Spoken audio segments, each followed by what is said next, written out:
Bismillahirrahmanirrahim. Assalamualaikum warahmatullahi wabarakatuh. Alhamdulillah, alhamdulillah. Alhamdulillah, salatu wassalamu ala rasulillah. Mohon maaf kalau sedikit bising karena memang pinggir jalan ya. Oke. Pertama dan utama mari kita panjatkan anak-anak semua puja dan syukur kepada Allah Subhanahu wa taala. Karena atas berkat dan rahmatullah kemudian kita hari ini masih Allah berikan kenikmatan hidup, kenikmatan sehat dan kenikmatan iman dan Islam. Salatu wassalamu ala rasulillah, dan salat bermanfaat akan salam semoga selalu tercurah limpah kepada junjungan alam nabi bana wa nabiyana Muhammad sallallahu alaihi wasallam, kepada keluarganya, para sahabatnya, para tabi'in sampai tabi'in yang sudah sampai ke selaku umatnya. Amin ya Allah ya rabbal alamin. Baik, sebelum kita mulai pembelajaran pada kesempatan hari ini, terlebih dahulu mari kita kemudian buka dengan membaca surat Al-Fatihah dan kemudian doa. Mari kita angkat tangannya, tundukkan kepalanya. A'udzu billahi minasyaitonir rajim. Bismillahirrahmanirrahim. Alhamdulillahi rabbil alamin. Ar-rahmanir rahim. Maliki yaumiddin. Iyyaka na'budu wa iyyaka nasta'in. Ihdinas siratal mustaqim. Siratal ladzina an'amta 'alaihim ghairil maghdubi 'alaihim waladdallin. Rabbighfirli wa liwalidayya amin. Rabbi zidni 'ilman warzuqni fahma. Amin. Mudah-mudahan dengan kita kemudian membuka dengan surat Al-Fatihah, juga kemudian doa sebelum belajar, Allah memberikan kemudahan dan keberkahan kepada kita semua atas kemudian nanti ilmu yang kita pelajari. Amin ya Allah ya rabbal alamin.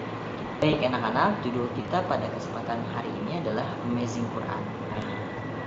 Amazing Quran, Al-Quran itu ada banyak suratnya, ada 114 surat, ada 30 juz dan 6.236 ayat lebih kurang ya. Nah, tapi ada satu surat yang kemudian wajib kita terus belajar membacanya agar kemudian sempurna, yakni suratul Fatihah. Maka tugas pertama kalian adalah kirim voice note surat Al-Fatihah. Nanti akan dikoreksi mana yang kemudian harus diperbaiki. Kenapa kemudian kita terus harus belajar untuk membaca surat Al-Fatihah? Karena surat inilah yang kemudian menjadi surat yang selalu dibaca di dalam sholat.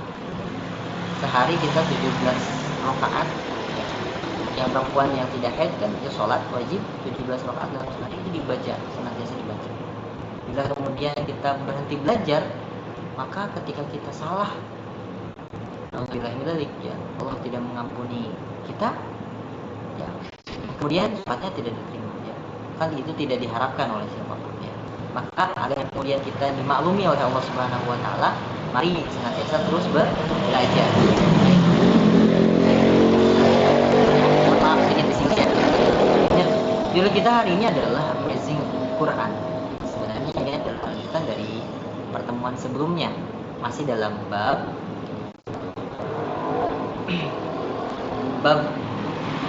mengimani kitab-kitab Allah Subhanahu wa taala. Nah, sebelumnya kita review ada 4 kitab yang Allah turunkan kepada para rasulnya, yaitu yang pertama ada kitab Taurat kepada Nabi Musa alaihissalam, kemudian ada kitab Zabur kepada Nabi Daud alaihissalam, ada kitab Injil kepada Nabi Isa alaihissalam, dan kitab Al-Quran kepada Nabi Muhammad SAW ya. Nah, yang kita bahas hari ini adalah lebih kurang ada 3 ya. Pertama adalah nama-nama Al-Quran, kemudian isi Al-Quran, dan yang ketiga adalah keistimewaan Al-Quran. Nah, nama-nama Al-Quran yang akan kita bahas, yang pertama adalah Al-Huda. Al-Huda itu artinya Al-Quran sebagai petunjuk seluruh umat manusia ya. Nah, ayatnya di dalam Al-Quran disebutkan ya. A'udzubillahi minasyaitonirrajim. Bismillahirrahmanirrahim. Dzalikal kitabu la raiba fihi hudal lil muttaqin. Nah, pada kata hudal ya. Hudal lil muttaqin. Al-Qur'an itu tidak ada keraguan padanya, petunjuk bagi mereka yang bertakwa. Quran surat Al-Baqarah ayat 2 ya. Ini dijelaskan bahwa Al-Quran itu adalah huda, petunjuk bagi seluruh umat manusia. Dan kalau mau selamat pakai Al-Quran ya. Karena kalau tidak pakai Al-Quran kita nggak akan dapat petunjuk. Kita tidak akan sampai pada tujuan. Sebenarnya kehidupan kita ini buat apa sih? Kan kita punya tujuan ya. Kalau nggak punya, contoh misalnya ya, contohnya misalnya kita mau ke rumah teman kita nggak tahu alamat, kita nggak pernah ke rumah teman kita. Nah, teman kita hanya kemudian memberikan petunjuk peta ya. Nih, misalnya rumah kita itu di Ciwareng, rumah teman kita itu di Cikampek. Nah, teman kita itu hanya memberikan peta. Kalau dari Ciwareng, jalannya ke Jalan Kopi, kemudian keluar, ambil kiri, lurus terus ke arah Sadang, dan terus dikasih petunjuk ya. Nah, kalau kita mau sampai ke rumah teman kita, tentu harus mengikuti petunjuk yang sudah diberikan.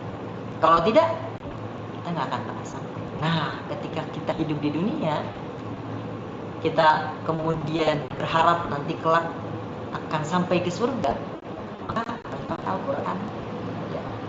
Karena Al-Quran memberikan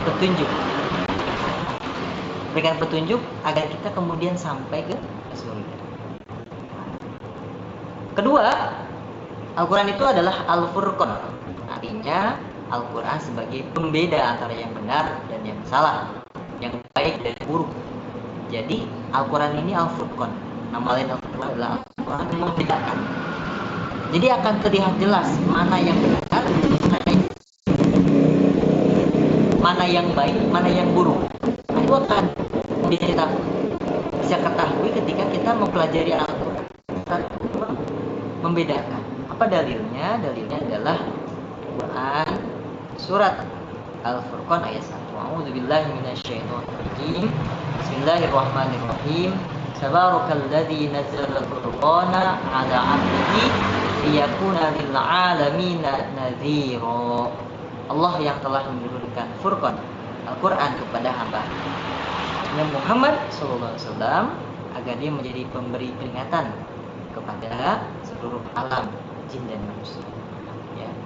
Jadi kalau hari ini kita mau tahu mana yang benar, mana yang salah, mana yang baik, mana yang buruk, maka pelajari Al-Quran. Karena di dalamnya kemudian kita akan mengetahui mana yang benar, mana yang salah, mana yang baik, mana yang buruk. Jadi nggak ada tengah-tengah, nggak ada abu-abu ya. Seperti itu. Jadi ada hitam, ada putih. Dari zaman Nabi Adam alaihissalam ada hitam, ada putih. Zaman Nabi Muhammad ya. Zaman Nabi Musa, zaman Nabi Isa, dan seterusnya. Dulu orang nggak tahu yang namanya Fir'aun itu adalah penjahat, buruk. Kenapa? Dia orang kaya, dia membagikan hartanya, dan seterusnya.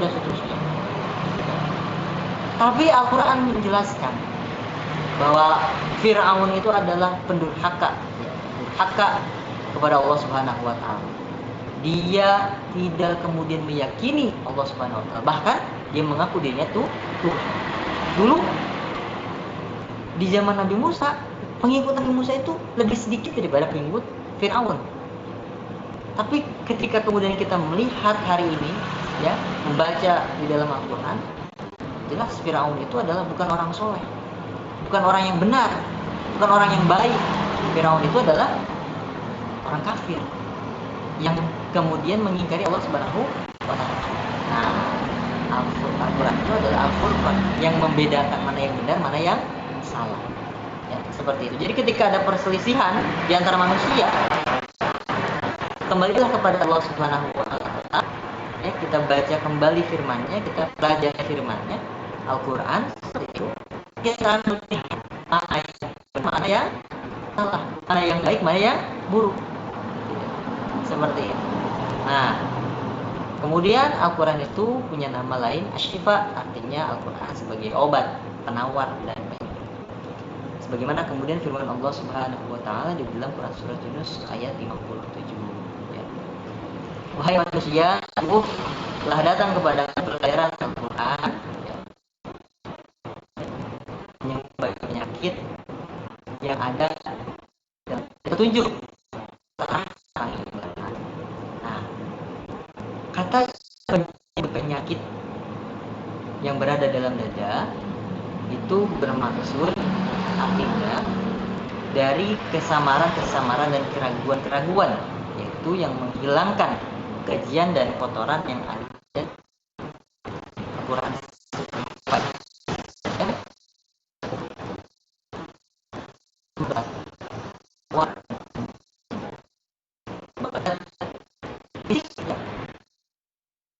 Yang diagnosis oleh dokter atau yang tidak bisa.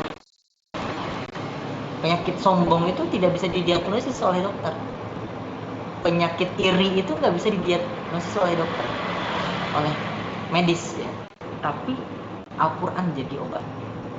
Orang sombong itu menderita, orang iri apalagi menderita. Coba lihat orang yang kemudian sakit, ada tetangga beli mobil sakit kepala sebelah kanan, tetangga pas kiri kepala sebelah kiri, tetangga naik jabatan nah itu penyakit. Kemudian ada Syifa yang mampu berarti kemudian dihadapi Allah. Bahkan kemudian di dalam Quran surat Yunus itu ya, ketika kemudian Nabi Yunus alaihissalam sakit, itu di masa itu tidak ada obat yang menyembuhkan.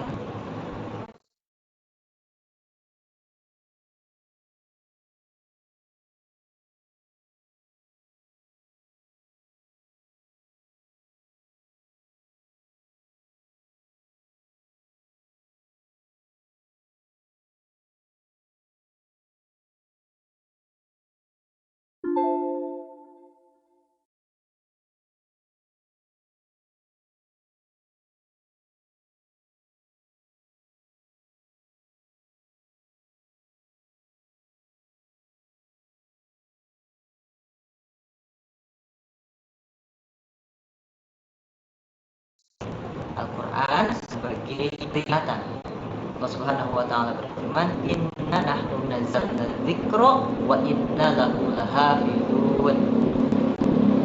Sesungguhnya kamilah yang menurunkan Al-Quran ya, sebagai peringatan, dan sesungguhnya kami benar-benar memelihara. Surat Al-Hijr ayat 9. Al-Quran itu adalah peringatan bagi umat manusia.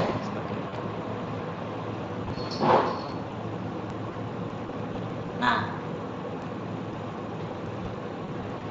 memperingatkan orang yang kemudian tidak mau taat kepada Allah Subhanahu wa taala bahwa kelak setiap perbuatannya itu akan dimintai pertanggungjawaban. Bahwa kelak nanti di yaumul akhir ya, itu ada hari pembalasan. Akan ada yaumul hisab, hari perhitungan. Bagaimana setiap amalan keburukan, kebaikan itu akan dihisab, akan diperhitungkan, timbang kemudian dibalas ya, seperti itu. Di dalam Al-Quran itu ada. Al-Quran memberikan peringatan. Juga Al-Quran memberikan kabar gembira bagi mereka yang taat kepada Allah Subhanahu wa taala. Kita kan sering mendengar ayat-ayat tentang neraka. Nah, itu adalah bagian daripada peringatan. Al-Quran kepada manusia. Ya. Siapa yang durhaka, siapa yang ingkar kepada Allah Subhanahu wa taala, maka Allah bisa memasukkannya ke dalam neraka. Dan sebaliknya, siapa yang kemudian taat kepada Allah Subhanahu wa taala, ada ayat-ayat tentang surga. Balasan bagi orang-orang yang Allah ridhoi. Baik, selanjutnya adalah Alkitab. Nama lain Alkitab. Al-Quran sebagai kitab.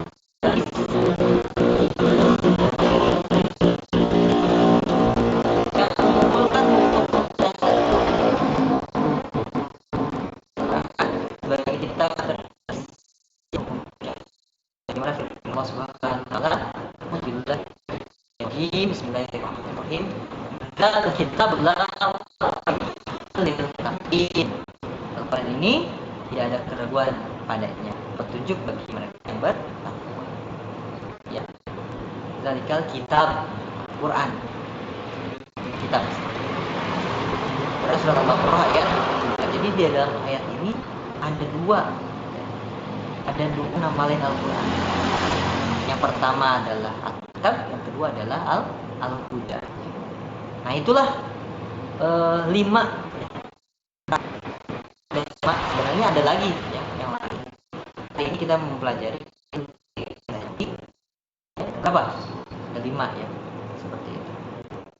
Nah, kemudian terus apa isi dari Al-Quran itu? Setidaknya kalau kita kemudian bahas, pertama adalah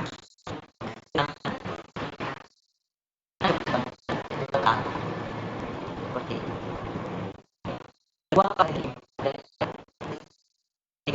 Yang keempat, buku, kemudian buah kisah-kisah, ya. Juga mengembangkan, ya. Ini yang paling utama adalah dasar daripada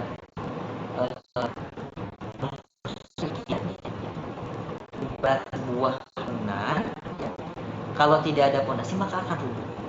Maka kemudian Al-Quran ini membahas terkait dengan akidah, keimanan manusia. Yang benar itu seperti apa? Ya, yang benar adalah orang yang beriman kepada Allah, yang kemudian beriman kepada seorang muslim. Itu yang benar.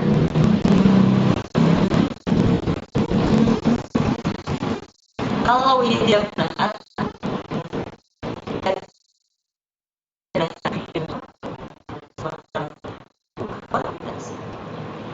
tidak akan kokoh, mudah goyah, hancur. Seperti itu.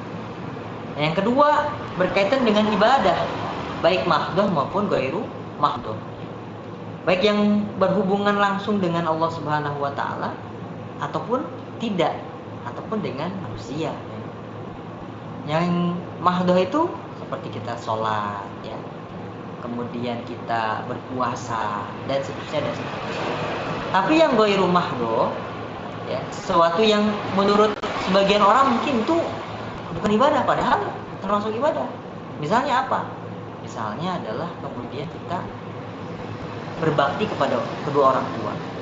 Ketika orang tua kita menyuruh kita untuk misalnya meminta kita membantu mencuci piring.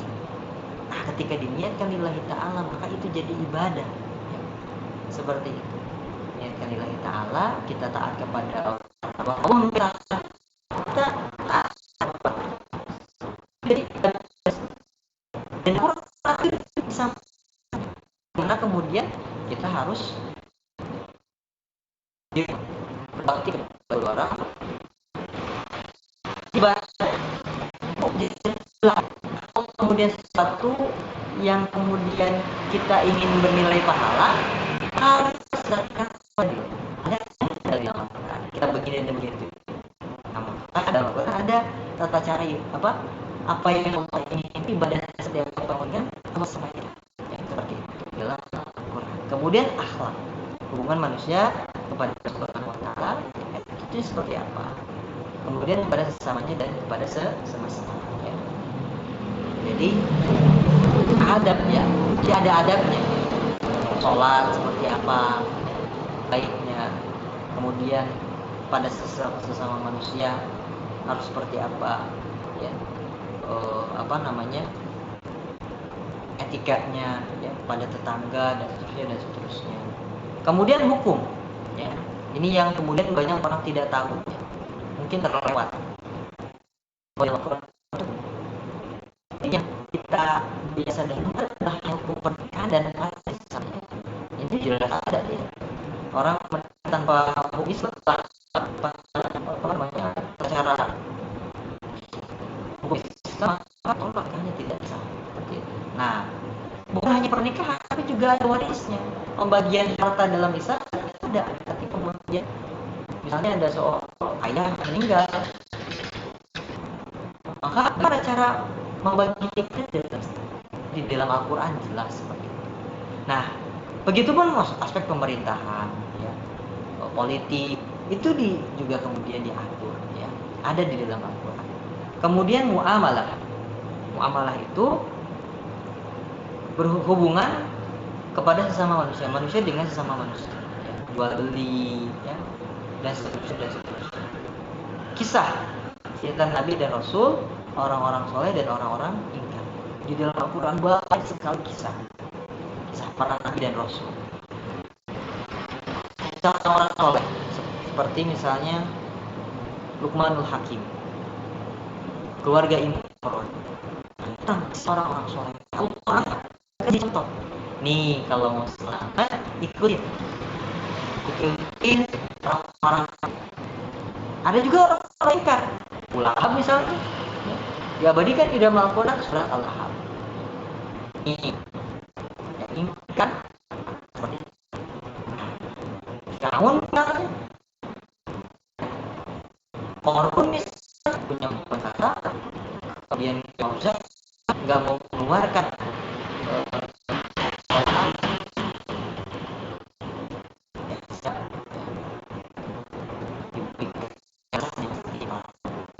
kalau ada seorang. Tapi kalau mau sebaliknya, kalau nggak mau taat, maka lihatlah Allah menunjukkan di dalam Al-Quran, lihat kisah orang-orang yang kemudian ingkar kepada Allah Subhanahu wa Ta'ala. Bagaimana nasib mereka di dunia? Di dunia saja dibegitukan, dikabarkan nanti bagaimana di akhirat. Yang ketujuh, isi Al-Quran juga kemudian semangat terkait dengan pengembangan ilmu pengetahuan. Jadi Al-Quran juga memberikan inspirasi bagaimana kemudian kita bisa mengembangkan teknologi. Jadi tidak ayat yang kemudian dengan kemajuan teknologi dan seterusnya. Jadi stimulus diberikan kemudian inspirasi oleh Al-Quran seperti itu. Nah, setidaknya ada 7 isi daripada Al-Quran itu. Kalau kita rangkum seperti itu, kalau kita jawabannya tentu banyak sekali, dan makanya kemudian kita harus senantiasa mau belajar Al-Quran dan belajar Al-Quran ya, teman-teman semua, karena Islam itu sudah kemudian lengkap ya. Al-Quran itu adalah sumber hukum Islam. Jadi kalau kita ngaku seorang muslim tapi kita nggak belajar Al-Quran, dipertanyakan teman-teman semua ya. Islam itu sudah mengatur seluruh aspek kehidupan kita, mulai dari bangun tidur sampai ke tidur lagi, itu ada aturan ya. Maka kita sebagai seorang muslim jangan mau ketinggalan untuk kemudian belajar Al-Quran. Lanjut ya ke poin berikutnya, yaitu keistimewaan Al-Quran. Di sini ada 4 keistimewaan Al-Quran setidaknya. Yang pertama, sebagai petunjuk dan rahmat bagi orang yang beriman dan bertakwa. Betul, petunjuk ya. Bagi mereka yang beriman, ini akan memberikan petunjuk kepada mereka agar kemudian mendapatkan rahmat dari Allah Subhanahu wa Ta'ala, sehingga kemudian termasuk dalam golongan orang-orang yang bertakwa.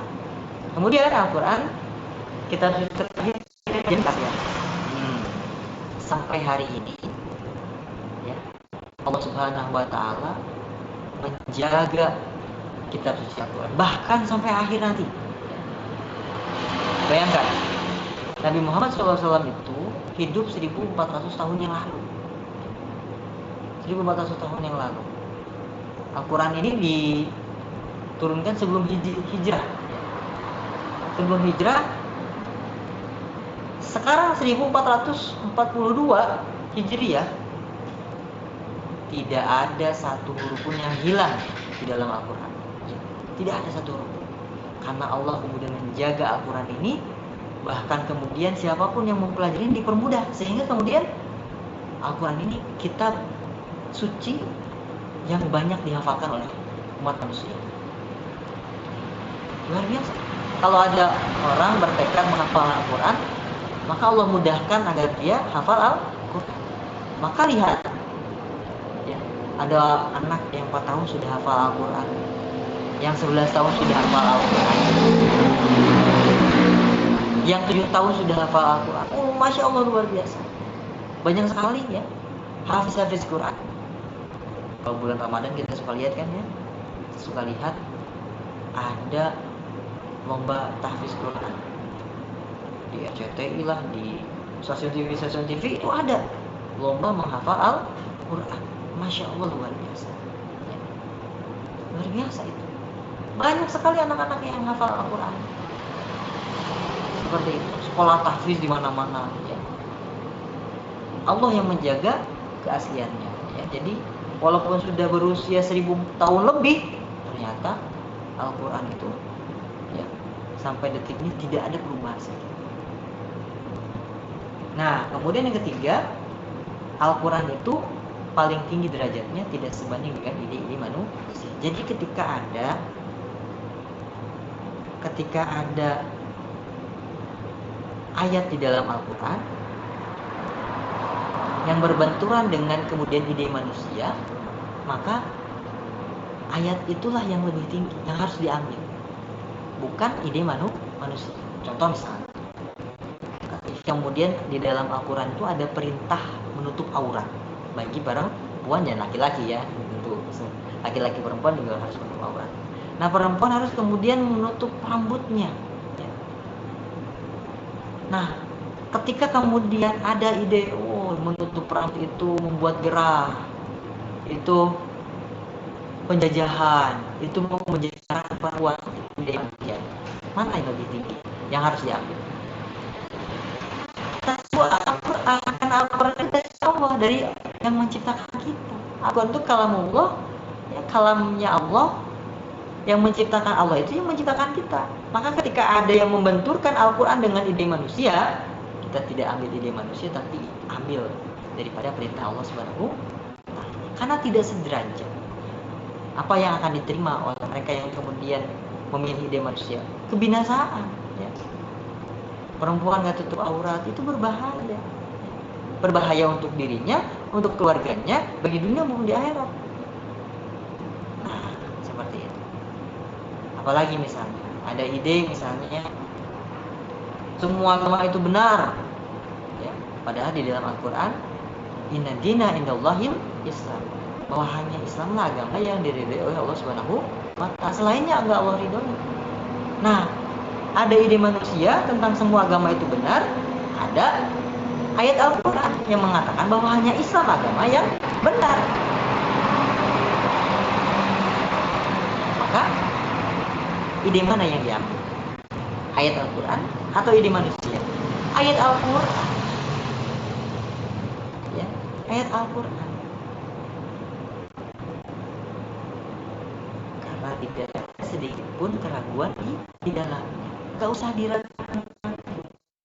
Itu orisinil dari Allah Subhanahu wa Ta'ala. Nah, yang keempat, bernilai ibadah. Membaca tanpa memahami dapat pahala. Mempelajari Al-Quran dapat pahala. Makanya jangan kemudian cuma membaca dan mempelajari Al-Quran. Ada sebuah hadis. Nah, sebabnya khairukum man ta'allama al-Qur'ana wa 'allama. Tentang keutamaan membaca dan mempelajari Al-Quran.